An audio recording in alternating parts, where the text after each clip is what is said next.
সুপ্রিয় দর্শক শ্রোতা ভাই বোন, আজকাল অনেক ভাই বোনকে দেখা যায় যে ছোট বড় বিভিন্ন ব্যবসা করছেন, অনলাইনে বিজনেস করছেন এবং সে সমস্ত ব্যবসার পণ্যের প্রচারণা তারা সোশ্যাল মিডিয়াতে, ফেসবুক ইত্যাদিতে করে থাকেন।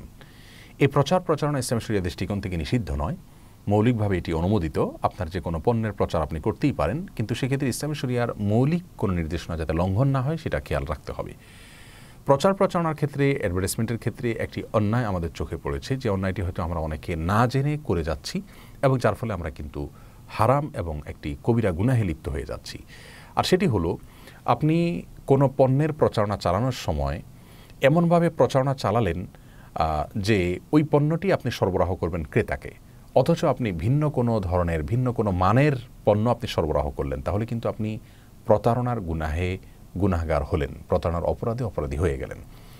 কথার কথা, কেউ আমের ব্যবসা করছেন, তাহলে তিনি আম পেড়েছেন, একত্র করে সেখান থেকে বাছাই করে ভালো ভালো আমগুলোকে পৃথক করে সেগুলোর ছবি তুলে ফেসবুকে দিলেন যে এই যে আম পেড়ে আসলাম, এই আমগুলো সরবরাহ করব, কেজি এত টাকা করে আমি বিক্রি করব।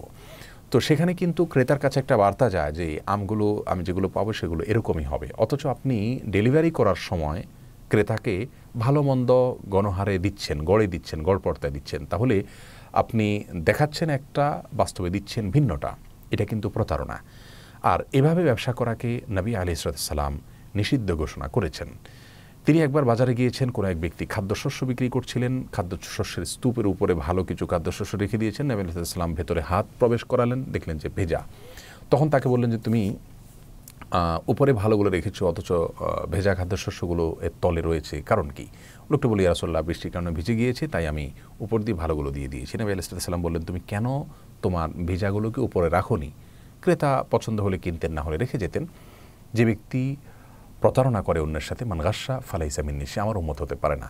প্রিয় দর্শক, এ হাদিসের প্রেক্ষিতে আমরা বলবো, যারা সোশ্যাল মিডিয়াতে এভাবে ব্যবসা করছেন, অর্থাৎ এক ধরনের পণ্যের ছবি আপনি আপলোড করছেন আর ডেলিভারি করছেন ভিন্ন ধরনের পণ্য, তাহলে কিন্তু আপনি প্রতারণা করছেন। তবে হ্যাঁ, সেই ছবিটা যদি সিম্বলিক কোনো ছবি হয়, কথার কথা জাস্ট আমের ব্যবসা করছেন, সেই হিসাবে আপনি আমের ছবি দিয়েছেন, সবাই জানে এটা ফাইল ফটো অথবা এটা সংগৃহীত ছবি, এটা ক্রেতার কাছে বা দর্শকের কাছে সেরকম বার্তাই যাচ্ছে, তারাও জানেন যে আপনি এই টাইপের আম দিবেন না, তাহলে তো সেটা প্রতারণার মধ্যে পড়বে না। এছাড়া আপনি যদি এমন কোনোভাবে সেটাকে পেশ করেন যে ক্রেতার কাছে বার্তা যায় যে এই ধরনের পণ্যই আমি পাবো, অথচ বাস্তবে সে ধরনের পণ্য আপনি দিলেন না, তাহলে কিন্তু আপনি প্রতারণা করলেন। এভাবে